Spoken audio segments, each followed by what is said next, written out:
Jó reggelt! Jó reggelt! Sziasztok! Nem is húzom akkor tovább az időt, hanem belekezdünk a 2025-ös adóváltozások előadásba. Először bemutatkoznék gyorsan, én Kis Vivien vagyok, a kolléganőm pedig Kuti Dominika.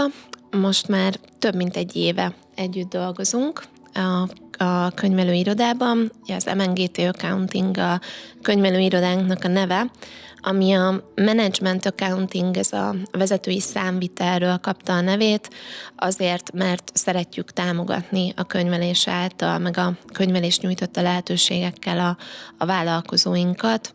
Papírmentes könyvelőiroda vagyunk, de mégis a személyes kapcsolatra törekszünk. El szoktam mondani, hogy valószínűleg az különböztet meg minket a sok-sok ezer könyvelőirodától, hogy nekem van egy erős vállalkozói gondolkodásmódom, meg vállalkozói tapasztalatom, és ezt azt hiszem, hogy beépítjük az irodába.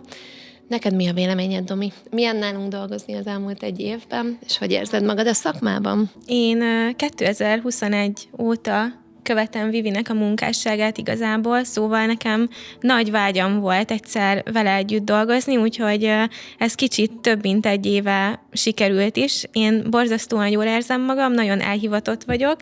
Jelenleg mérlegképes tanulmányaim folyamatban vannak, úgyhogy én abszolút ebben képzelem el így a jövőmet, hogy ebben dolgozom, és közösen Vivivel. Szuper.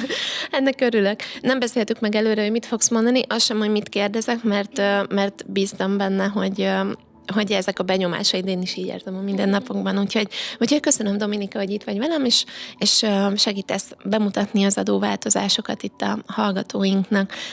A kiterjedt kapcsolati állót még ide írtam itt a bemutatkozásra, és spontán ötlettől vezérelve, mert rájöttem, hogy az elmúlt években, mióta működik a könyvelőiroda, tényleg egy nagyon terjedelmes és tekintélyes kapcsolati hálóra tudtunk szert tenni, ezáltal már van pályázati tanácsadó kapcsolatunk, bankokban is többféle, meg ugye egyébként vállalkozói körökben is elég erősen megvetettük a lábunkat.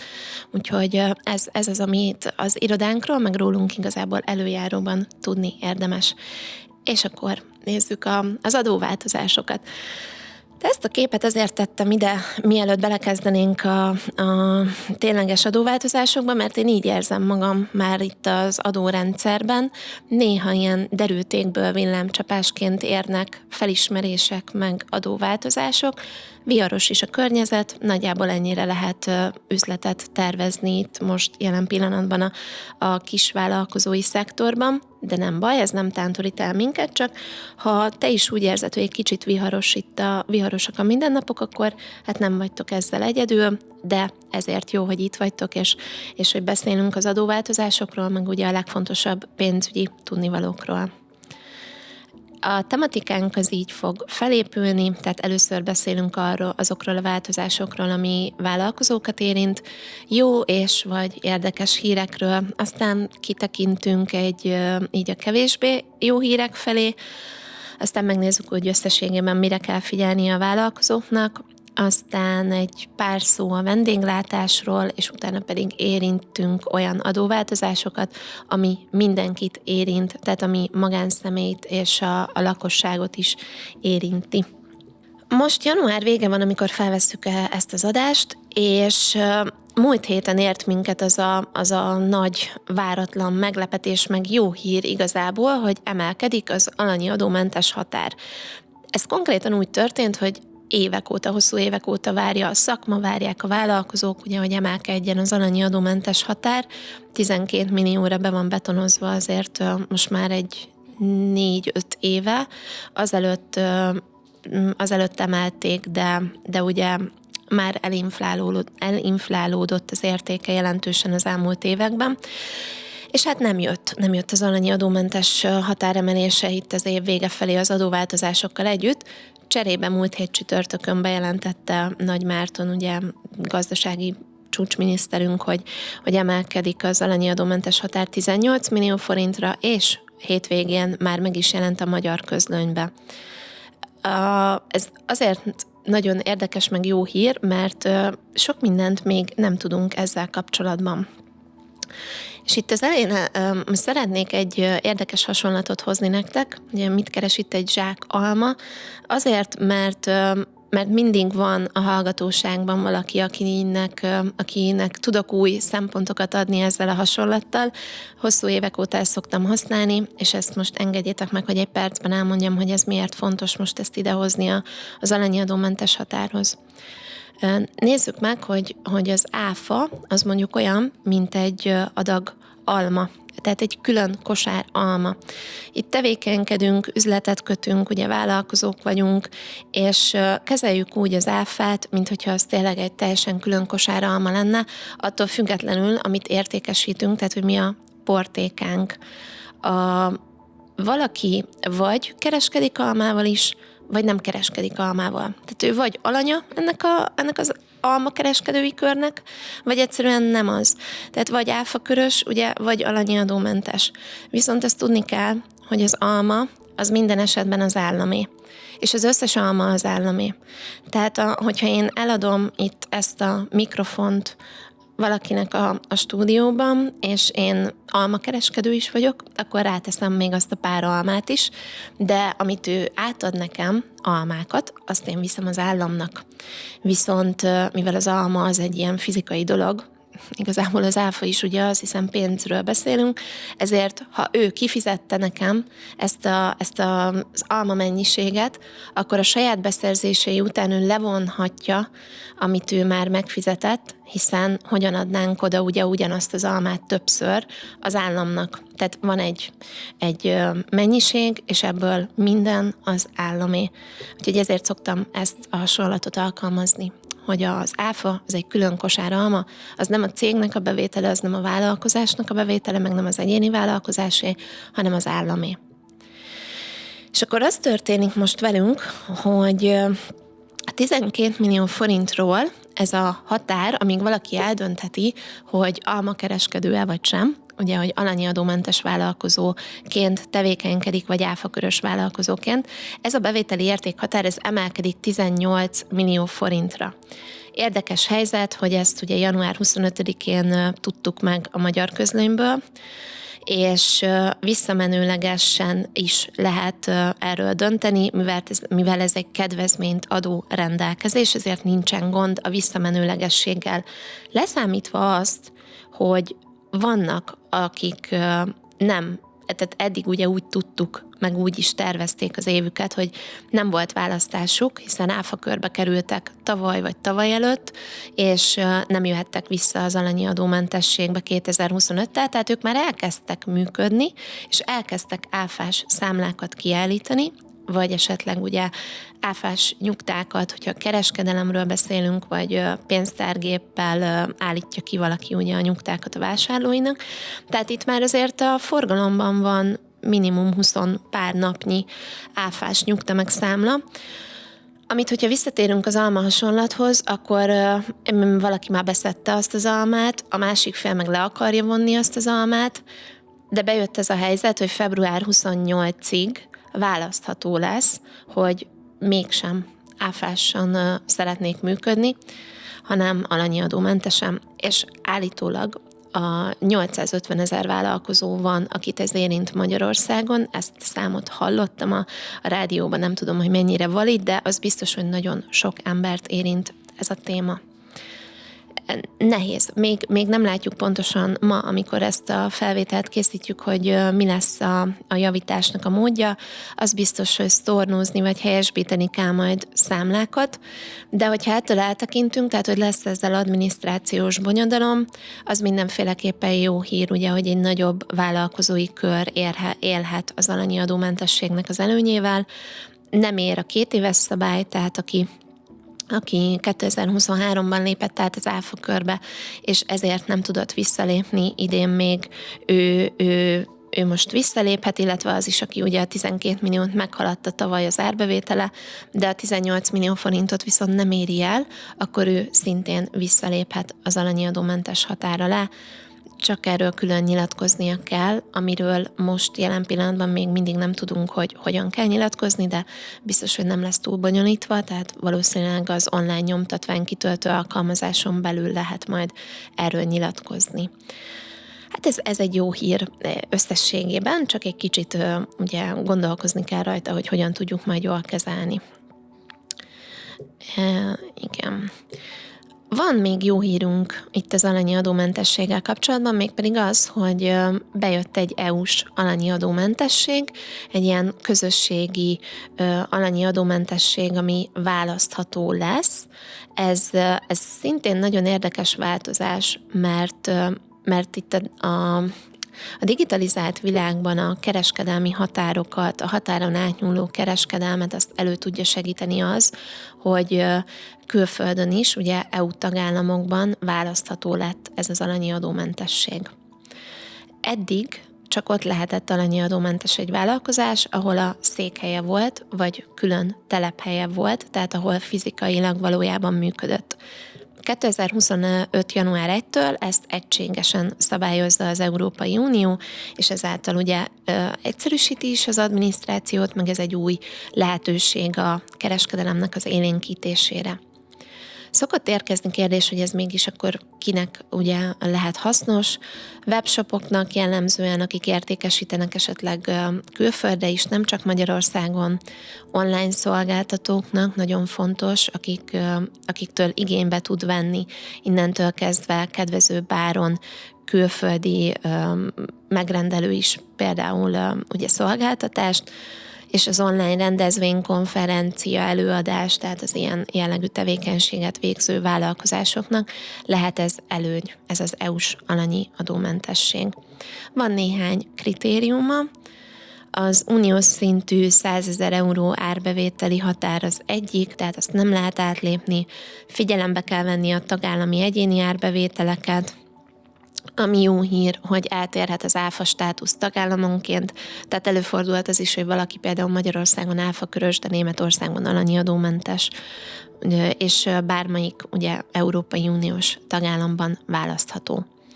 Ennek a választásáról, tehát ahhoz, hogy ezt az EU-s alanyi adómentességet ki tudjuk használni, nyilatkozatot kell tenni a NAV felé, amit 35 napon belül elbírál, és utána kapunk egy egyedi azonosítót ex utótaggal, egy 8 számjegy után oda kerül ez az ex utótag, amit azért is fontos megjegyezni, mert lehet, hogy majd ilyen számlával találkozunk.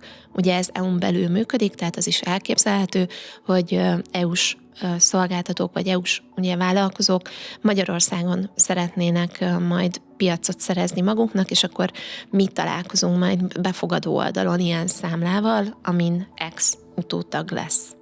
Az EU-s alanyi adómentesség, ez az úgynevezett SML szabályozás, ez egy elég speciális témakör, tekintve azt, hogy nagyon sokféle helyzet állhat elő. Itt kifotóztam csak egyet az ilyen példából, van egy magyarázó, 131 oldalas, csak magyarázó megjegyzéseket tartalmazó füzet, ebből éppen csak egyet szedtem ki.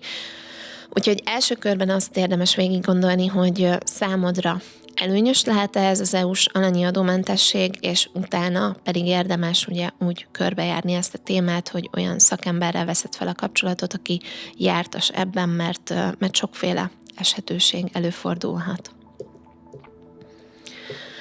És akkor itt már rá is térnék egy újabb témára, ez ami vállalkozókat érint, de pontosabban nem csak vállalkozókat érint, hanem gyakorlatilag mindenkit.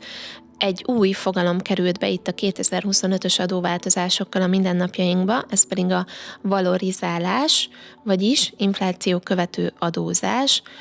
A valorizálásnak a jelentése az az érték pontosabban az átértékelés. Ugye az lenne a célja, hogy az adóteher az ne értékelődjön el a pénzromlás következtében. Pontos mértéket ide tettem nektek, de annyit elég megjegyezni róla igazából, hogy mindig a megelőző év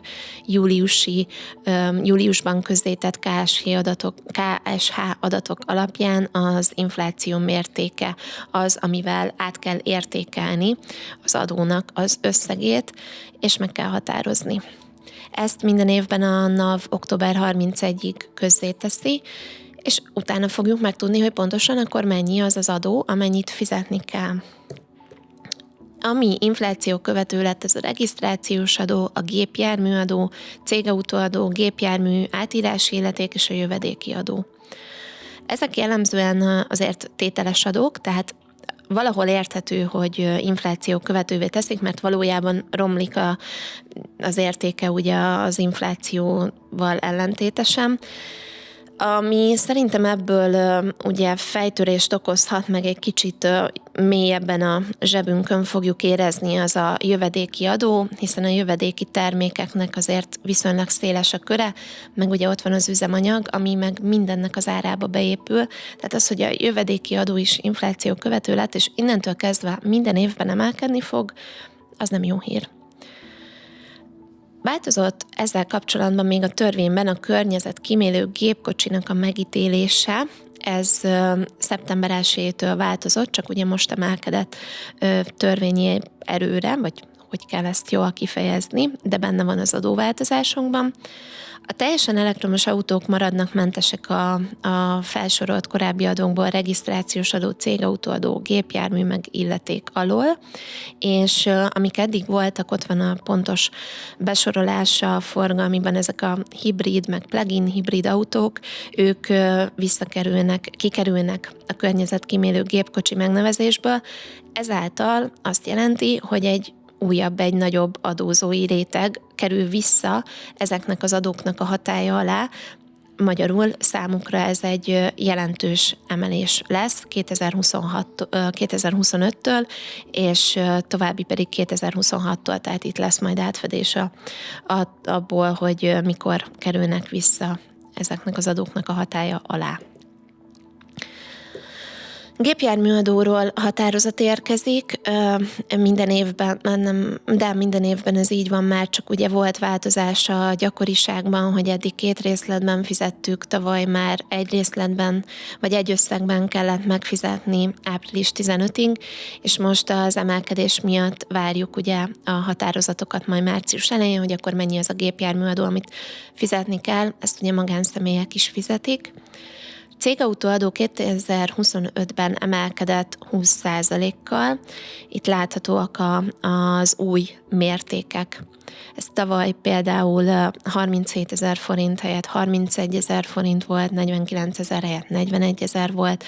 Azért ez egy szemmel látható emelés. 2026-tól pedig ugye infláció követő lett. Szocóban vannak még változásaink.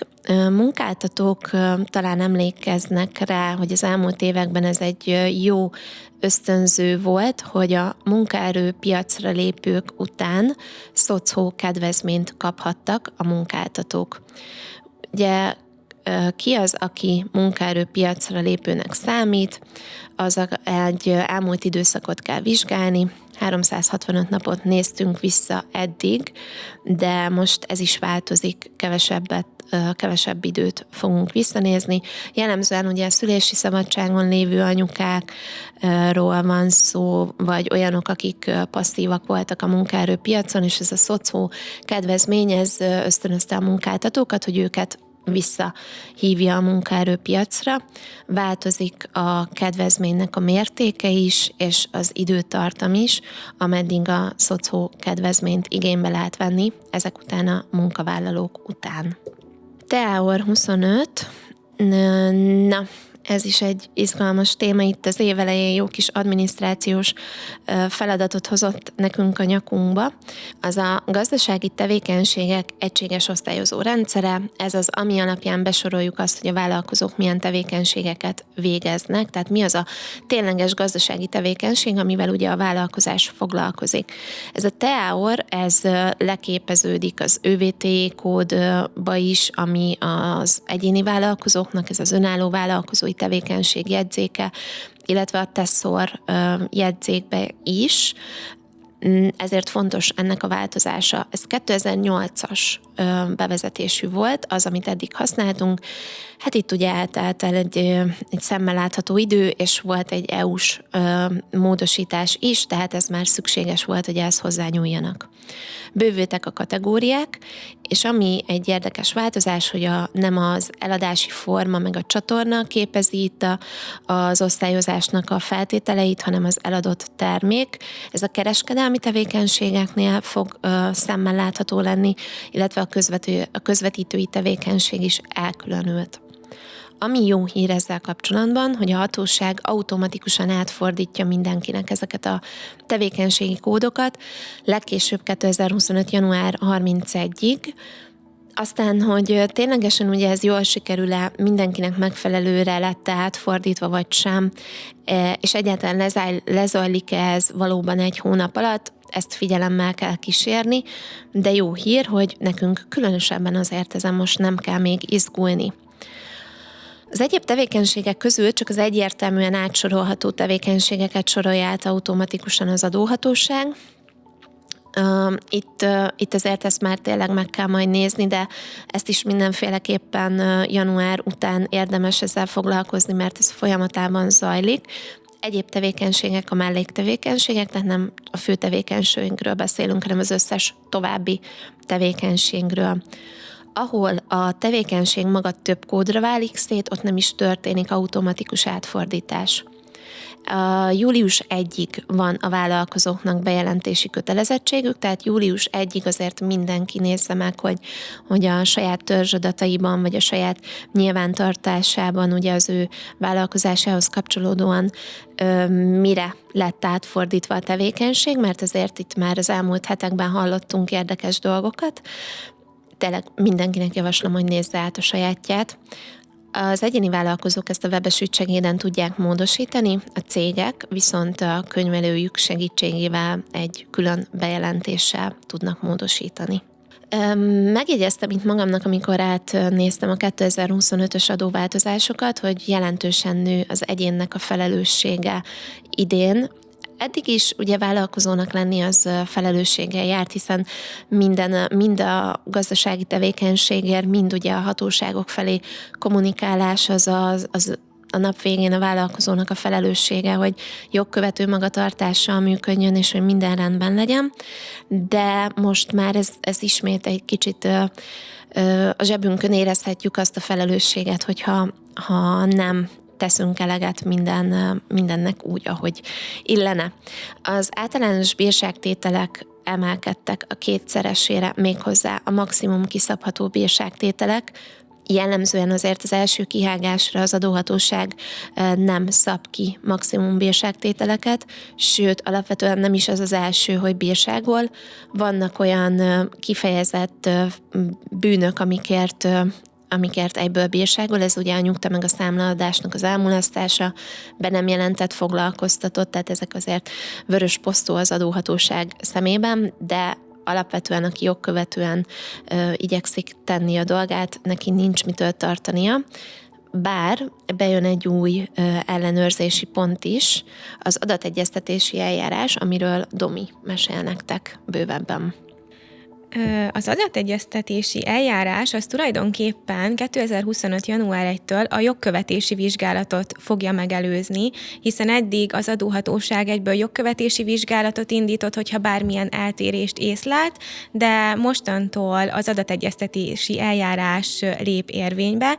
Igazából ezt úgy kell elképzelni, hogy például egy januári teljesítésű számlát az egyik fél betesz a januári áfabevallásba, a másik fél pedig beleteszi a februári áfabevallásba. Ez itt már ütközik, és mindkét fél számára valószínűleg adategyeztetési eljárást fog elindítani az adóhatóság. Erre valószínűleg lesz egy ilyen felület, ahol lehet róla nyilatkozni, de erről sajnos még bővebb információnk nincsen. Általában 15 napos válaszadási határidő van, és akkor, hogyha nem teljesült az adózó, akkor fix 300 000 forint bírságra, mulasztási bírságra számíthat. Van, hogy jogviszony rendezésre szólít fel, tehát arra is felszólíthat. Ugye ennek az adategyeztetési eljárásnak az a lényege, hogy egyre több mindent lát a NAV, és azonnal eljut hozzá az információ ugye az online számla felületén belül, és ezért van az, hogy oda tud jönni hozzánk, és azt mondja, hogy ő bizony eltérést tapasztal, de az egy jó hír, hogy nem elsőre bírságol, hanem megkérdezi, hogy miért. Igen, és tavaly 4 sikeres jogkövetési vizsgálatot is végigvittünk, úgyhogy igazából itt nem arra megy ki a dolog, hogy mindenképpen megbüntessenek minket, hanem tényleg megtalálják az eltéréseket, és ezeket ugye javítani tudjuk. Így van. És hogyha kooperatív az adózó, meg ugye a könyvelője, akkor jellemzően mindenféle megállapítás nélkül lehet javítani. Nekünk se volt, úgyhogy megmondhatom, hogy 100%-os a sikerrátánk így a vizsgálatok tekintetében. Mi változik még? A késedelmi pótlékoknak a szabályozása is változni fog 2025-ben. Eddig ugye úgy volt, hogy november 15-ig kellett az előző évi késedelmi pótlékokat befizetni, és akkor előírta az adóhatóság. Viszont 2025-től az első 3 hónapban ilyen átállási időszak van, viszont áprilistól már úgy van, hogyha például 5 nappal később fizetjük be a fizetendő adóinkat, akkor a következő hónapban már elő is fogja írni az adóhatóság. Az fontos megjegyezni, hogy 5000 forint alatti összeget nem fognak előírni, szóval csak akkor fogjuk látni a késedelmi pótlékszámlánkon a díjat, hogyha ez az 5000 forintot meghaladja.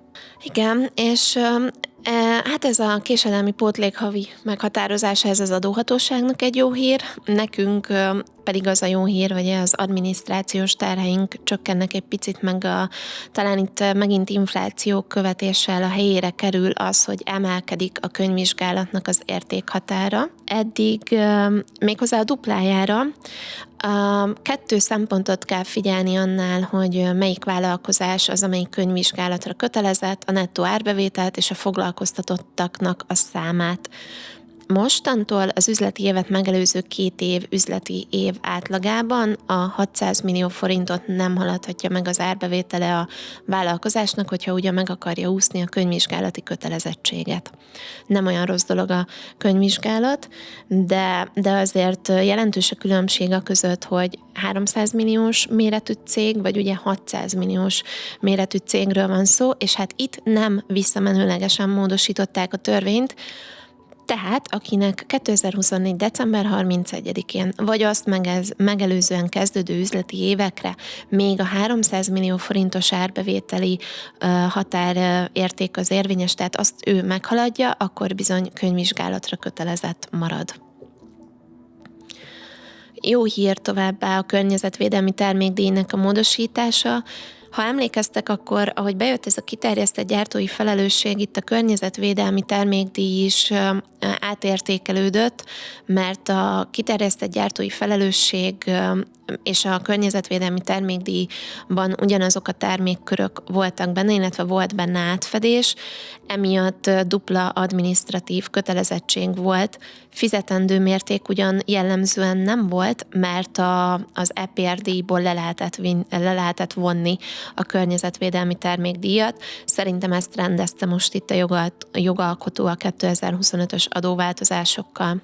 Amit ez érint, csomagolószerek, elektronikus berendezések, akkumulátorok, gumiabroncsok, irodai papírok, de aki ebben érintett, ő biztos, hogy tud róla, és ő biztos, hogy örül neki, mert ez egy jó hír. További jó hír, ez szintén egy kicsit speciálisabb adózói kört érint az adómentes borravalónak a bevezetése. Ez azért jó, mert ez eddig is adómentes volt, csak másképp. Eddig ezt így érdekességképp is mondom, hogy esetleg ugye nem a vendéglátásban vagy érdekelt, de ez eddig is úgy volt, hogy a pincérnek közvetlenül a kezébe adott borravaló az adómentes jövedelem volt az ő számára. Most azonban már lehet bankkártyán is borravalót adni, meg lehet a fizetés során is borravalót adni, akkor is ugye, hogyha másnak fizetünk, nem közvetlenül a mi felszolgálónknak, és ez egyéb bevételként fog megjelenni a vendéglátó egységnek a bevételei között, és ezt az egészet adómentesen visszaosztja a munkavállalóinak. Úgyhogy ez vendégoldalról is jó, meg érdekes szerintem, meg maga ugye, aki meg vendéglátó egységet üzemeltet, hát neki meg aztán különösen fontos, hogy jól átgondolja, hogy hogyan használja itt a lehetőségeit mind az adómentes borra való, mind ugye a felszolgálói díjnak a tekintetében. Ami még fontos változás, hogy nyilvántartást is kell vezetni róla, meg a pénztárgépeknek is ott is át kell állítani, és ott is lesz egy ilyen változás, amire figyelni kell. Alkalmi munkavállalóink. Ami már egy kevésbé jó hír, ugyanis az alkalmi munkavállalók után fizetendő közteher elég drasztikusan megnő 2024-hez képest. Ugye ez a minimálbérhez van egyébként igazítva, eddig a minimálbér 1%-a volt, most már viszont a 1,5%-a lesz, tehát 2025. január 1-től 2900 forint az alkalmi munkavállalók után fizetendő közteher, viszont 2025. február 1 után már 4400 forint lesz a fizetendő közteher, ami egy picit már megterhelő lehet a vállalkozók számára, akik alkalmi munkavállalókat foglalkoztatnak. Ez igazából a foglalkoztatásnak egy formája, amivel élhet a munkáltató. Ami még ehhez tartozik, hogy maximum havi 15 napot lehet bejelentve egy munkavállaló, és egymást követő napokon pedig csak 5 napot, és mindenképpen utána pihenőnapot kell tartani.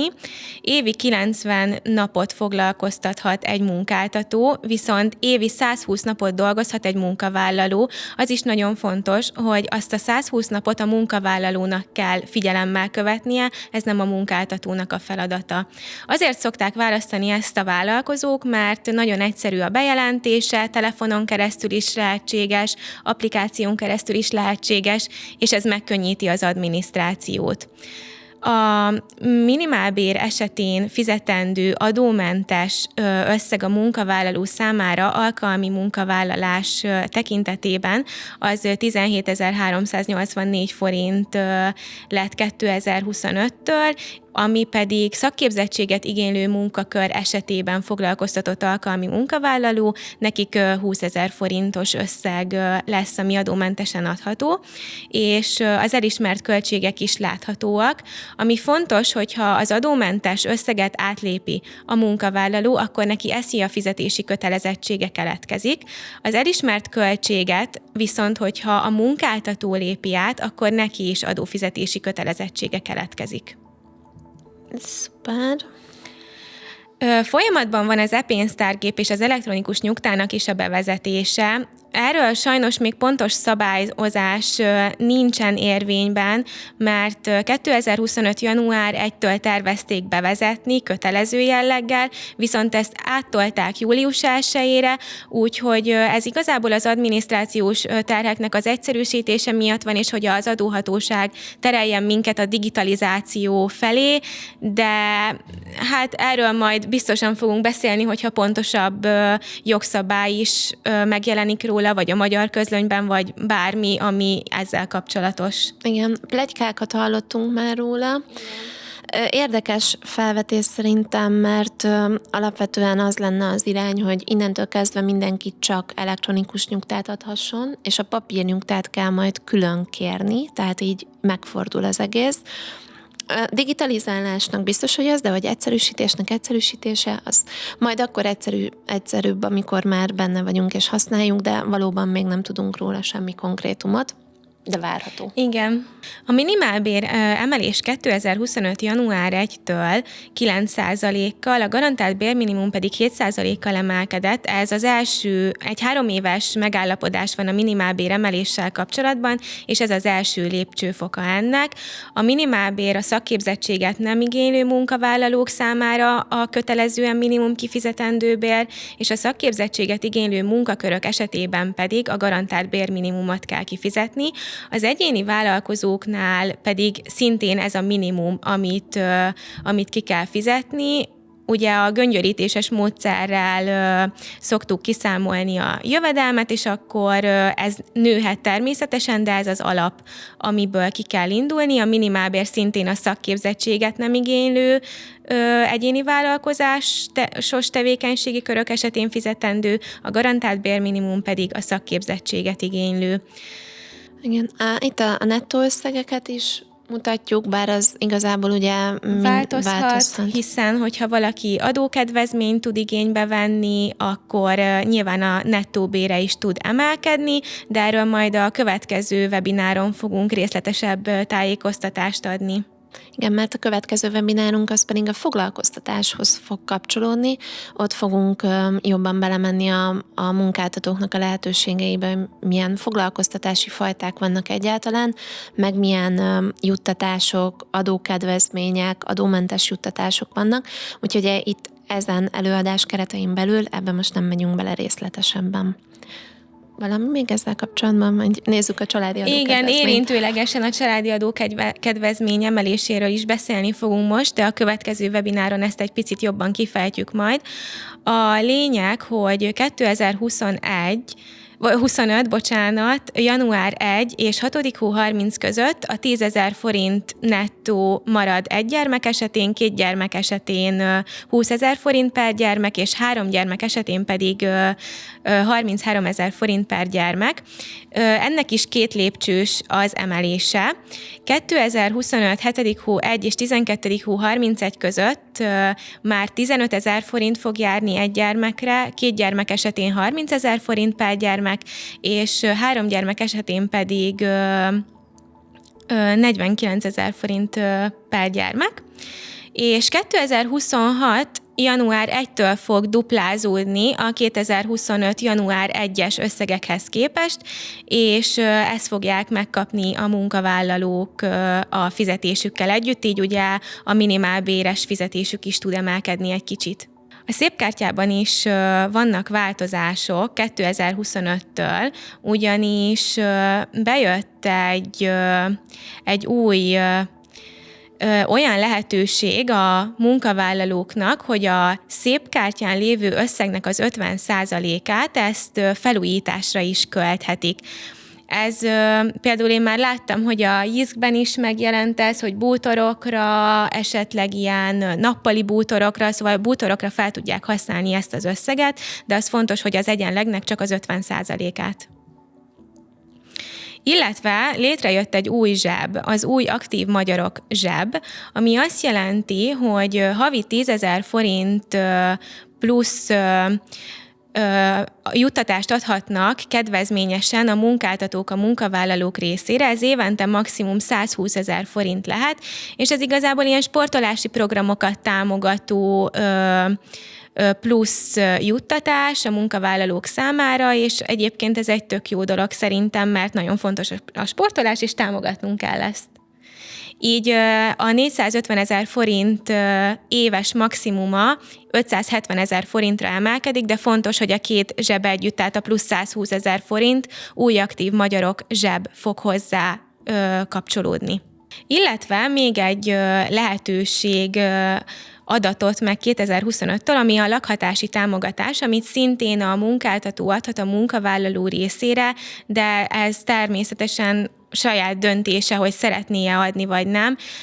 Ennek több kritériuma is van. A munkavállalónak 35 év alattinak kell lennie, havi maximum 150 000 forint, a minimálbéren felül kell kifizetni ezt az összeget, és évi maximum 1 800 000 forint lehet. Így van. És az még fontos talán, hogy a bérletre is fel lehet Igen, használni. És hiteltörlesztésre is fel lehet használni. Ez kedvezményes adózású, 15% SZIA-t kell fizetni, és 13% szociális hozzájárulási adót. Szóval láthatjuk, hogy ezért egy picit kedvezőbb, mint a munkabér, de igazából ez nyilván szabad döntése a munkáltatónak. Igen, itt is egy kicsit arra kell ugye figyelni, hogy a kommunikáció ezzel kapcsolatban olyan volt, mint hogyha ez egy felülről jövő támogatás lenne, és valójában ez egy munkáltatói lehetőség, tehát számára egy béren kívüli juttatásként odaadhatja ezt a munkavállalójának, de ez ugyanúgy a munkabérnek a része. Adómentes juttatások közé bekerült az állatkerti belépőjegy és a bérlet is azok mellé, az adómentes juttatások mellé, amik eddig is érvényben voltak.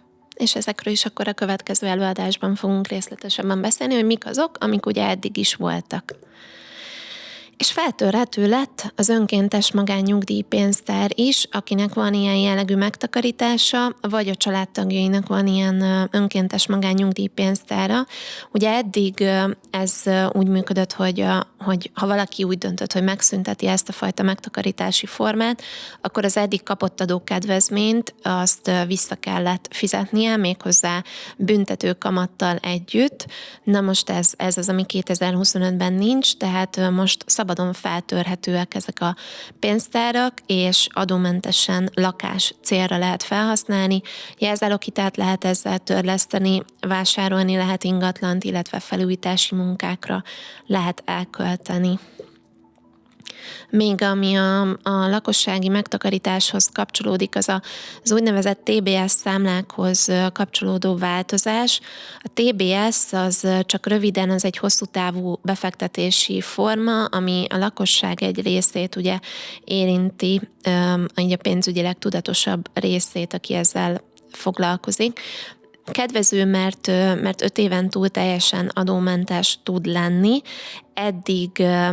Az eddigi működése az így nézett ki, jól látható a táblázatban, tehát eddig is kellett fizetni utána SZIA-t vagy szocót bizonyos mértékben, hogyha az ember hamarabb feltörte, mint az 5 év, vagy ugye megszüntette ezt a TBS számlát. 5 éven túl ugye teljesen adómentes volt. Annyi változott, hogy most ezeknek a mértéke nőtt, tehát az SZIA és a szocó és a végén az összadóteher változott. Itt igazából, hogyha a lakosság ezt a megtakarítási formát az eredeti céljára használja, tehát hosszú távú megtakarítás céljából, akkor ez még mindig egy nagyon jó konstrukció. 25 000 forinttal már lehet nyitni ilyen TBS számlát, van egy gyűjtőév, akkor kell befizetni azt az összeget, amit ugye megtakarítani szeretne az ember. Utána ezen a számlán belül lehet eszközöket, értékpapírokat vásárolni, eladni, de bővíteni nem lehet ezt az összeget, és az 5 év után pedig adómentesen ki lehet venni ugye a realizált nyereséggel együtt a befizetett pénzt. Na, ennek az időtávban változik most az adózása, és ugye nem az adózó javára, hanem a hatóság javára.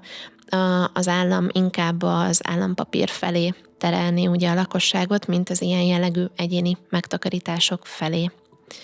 Ezeket szerettük volna nektek elmondani így röviden a 2025-ös adóváltozásokról. Nyilvánvalóan nem tudtunk mindent érinteni egy ilyen előadás keretein belül, de készül blogcikk is, amiben részletesebben kifejtjük az adóváltozásokhoz kapcsolódó tudnivalókat, és ezúton szeretnék elköszönni azoktól, akik visszanézik majd ezt a videófelvételt a YouTube-on. Hogyha hasznosnak találtad ezt a videót, akkor iratkozz fel a csatornánkra, oszd meg ezt a videót, és hagyj nekünk egy lájkot, vagy egy hozzászólást, mert örülünk neki, hogyha kapunk visszajelzést. Ha pedig szeretnél velünk dolgozni, akkor szintén a lenti elérhetőségeken vedd fel velünk a kapcsolatot, mert ilyen és ehhez hasonló pénzügyi tisztánlátást adunk a könyvelés mellé.